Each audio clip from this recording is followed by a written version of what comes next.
So after all those years, I decided to do the switch, or maybe not.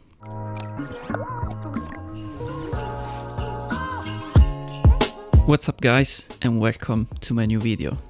Today we are gonna talk about the new MacBook M1 chip. I have here the MacBook Pro with the M1 Apple chip, and we're gonna see how it is from a Windows guy perspective, because I've always used Windows in the past, and this time I had to try these new machines. So before starting the video, I have to make like an off-topic parentheses, because I have to explain my macOS experience, because it's not that I haven't never tried the macOS software, operating system, but I had in the past, when I was at my filming school, they used to have the iMacs.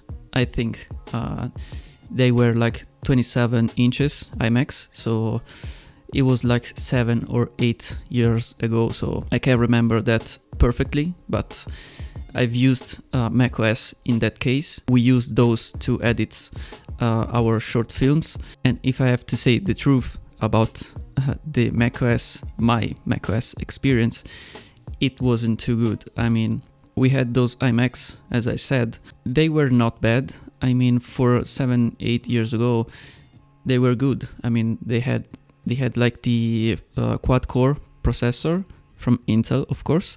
I think they had like 16 gigs of RAM. I can't remember now the GPU they had, but they were good. I mean the system was fluid, but for editing videos, we used at the time Avid. I don't know if you are into that.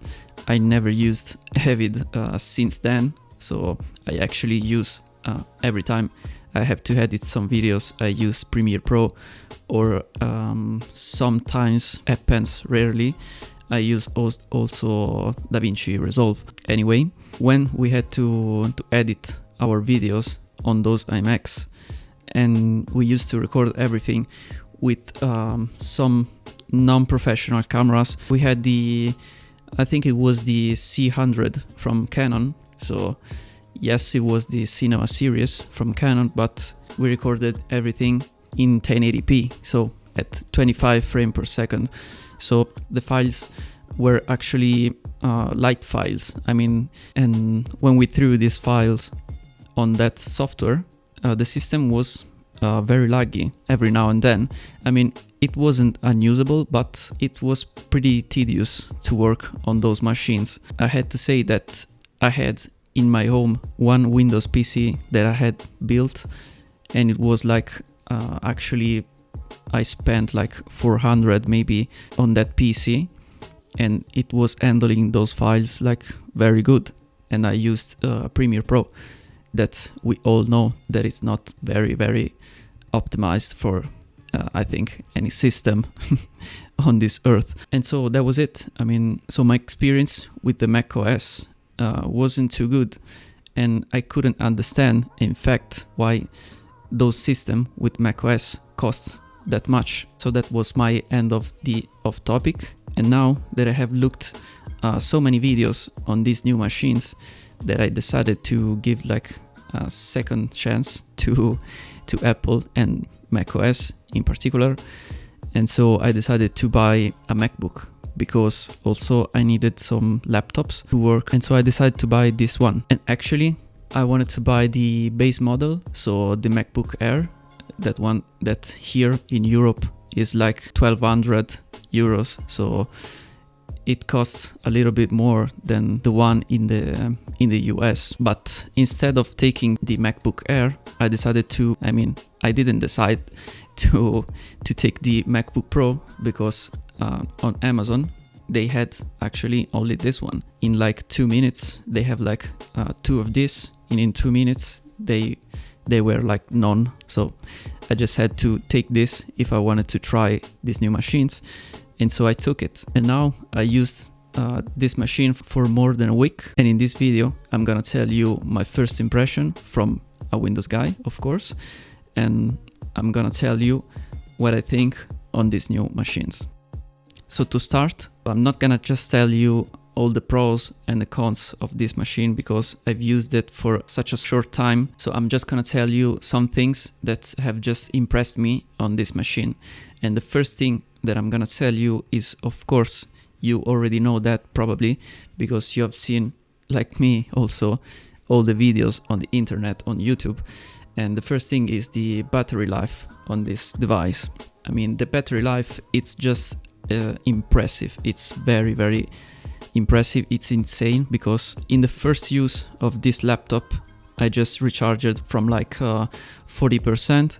And since then, I've used this device for like almost 14 hours straight. And I've stressed it also a bit because I've just installed many apps on this device, like all the Adobe Suite, DaVinci Resolve, also Final Cut, and many other, and also hours and hours of Chrome open.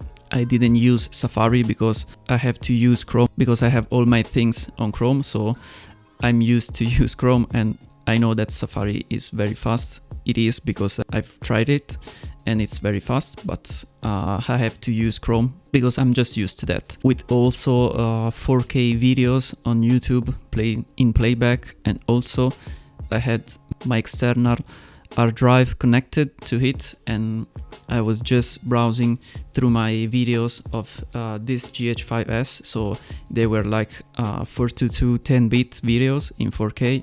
They weren't like easy file to handle, photos and everything like that. Also, I've tried to edit videos on Premiere Pro, some time spent on the document writing and stuff like that, and it lasts like almost 14 hours, so that is insane for a laptop, because in every laptop that I've used, I mean, powerful or not, the battery lasting time, it was every time around maybe 6 or 7 hours, but no more than that, so this is just insane. And still talking about the battery, if you have to charge this device, I mean, they had like I think it is like 60 watt charger, but it's very slow. I mean, it took from like 4% of battery to 100%. It took like maybe more than 2 hours, and the battery is not too big, so I think the charging time is, I think, a little bit too much on this one. This is a bad and a good thing. I mean, if it charges like slow like this, the batteries will last longer. But if you had to do something very fast and you need to charge your laptop at least to 50% of the battery, that is a bad thing. But you have to consider that maybe if you can charge this one at least to 10% of battery, you can work on this for like an hour or maybe 2. So that is a good and a bad thing. I mean, depends on what you have to do with this. Instead, let's talk about the screen. That is very good. I mean, it's a 13-inch laptop. This is my first 13-inch laptop. It's not too bad. I mean, it's very good. That is small, and you can carry it around like a tablet, so it's very comfortable. The quality is good. It's very good. The color accuracy, it's good. I mean, you can work with Photoshop and Lightroom in there, or maybe you have to do color correction in your videos.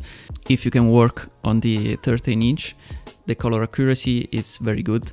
And also it's bright, because this screen of this model, that it's the MacBook Pro, not the Air, it's like 500 nits, so the brightness is very good. And also you can choose to use the True Tone from Apple if you are used to that, but I don't recommend using that if you are doing color correction or color grading of your footage or maybe your photos. One bad thing that this screen has, it's like the old design of MacBook, because if you just take a look on the new Dell devices, XPS 13, they have like 0 bezels. The screen is very good, it's very bright, it's just looking awesome. This one, if you look at it, I mean, it's good because it has the Mac design, but it starts to becoming a little bit old. So So Apple, it's time to refresh your screen design, I think. Talking about the performance on this machine, they are very good, of course, because you have to still consider that this is a device that it costs like almost 1,500 euros. So you have to compare it with a Windows machine that costs the same. So 1,500 euros, it's not a low price. So the performance is good. I mean, for now, they are not excellent because, you know, with all the optimization thing, so we have to wait maybe a year or less to get everything optimized for this new chip. But for the softwares that are running optimized on this machine, I mean, they are very, very fast and they work very good. So for now, it's like 50-50, because if you are using software that are optimized for this chip, this thing is very fast. But maybe if you are using like the Adobe suite, so maybe if you are using Premiere Pro, for example, like me, to edit videos, the performance are good for a machine this small and this thin, but they are not great. I mean, for the same price, you can find a Windows machine that is working better than this. But if you are looking to buy a new Mac and you want to buy a 13-inch model, I think you have to go with this one, because this one is the best. Because most of the software, although they are not optimized for this chipset, they work better sometimes than the Intel chipset on the Mac. So if you have to buy a new one, go for this. But if you have to choose between this and a Windows machine, I think for now you have to go with Windows, because they don't have any optimization problem. And also, that being said, I will do a full comparison between this Mac and my desktop. That is like more like a workstation desktop for gaming. It's like around the same price. I mean, I had paid that thing less than a MacBook, but we're gonna see how it performs, because I'm curious of that. I mean, I'm trying it already, and I will tell you everything in another video. So if you wanna see how it performs against my desktop machine with Windows, hit a like and subscribe to this channel so you won't miss the video. It's gonna be very interesting. Anyway, one thing that I've never used and that I've never had any laptop is the touch bar, and I'm like 50-50 on the touch bar, because sometimes it's very good, it's very useful, but sometimes I wish I had like the physical buttons, because I mean, the physical buttons are just there every time you need those. If you have to press like a function button, maybe with the physical buttons it's faster. I mean, with the touch bar it's like a little bit slower, but I've used the touch bar for writing and it's very cool, because it's suggesting the words and it's very comfortable to write with that, because you can write very fast, or maybe to adjust volumes and brightness of the screen. So I can't decide if it's a bad thing or a good thing. So for now I'm just gonna stay 50-50, because as I said, sometimes it's useful and sometimes not, but for sure it's not a bad thing. I mean, it can help. Talking about the keyboard, it's very comfortable. You get used to this keyboard very fast. Also, if you haven't used any MacBook before this, the travel on the keys, it's good. It's very good. And one thing that I don't like on this keyboard, it's the backspace button. It's like a little bit too much on the right, and I think it's maybe too small for my hands. And every time I have to hit backspace, I just keep hitting the I with the accent on it. So that is the key next to backspace, and most of the time I'm just gonna miss the backspace button. But I think that is just a problem that I have to get used. I have to get more used to that keyboard. And also, I didn't know that on this keyboard they don't have the cache button. If you have to delete something forward, you have to press the function button and the backspace button to delete something in front of your words.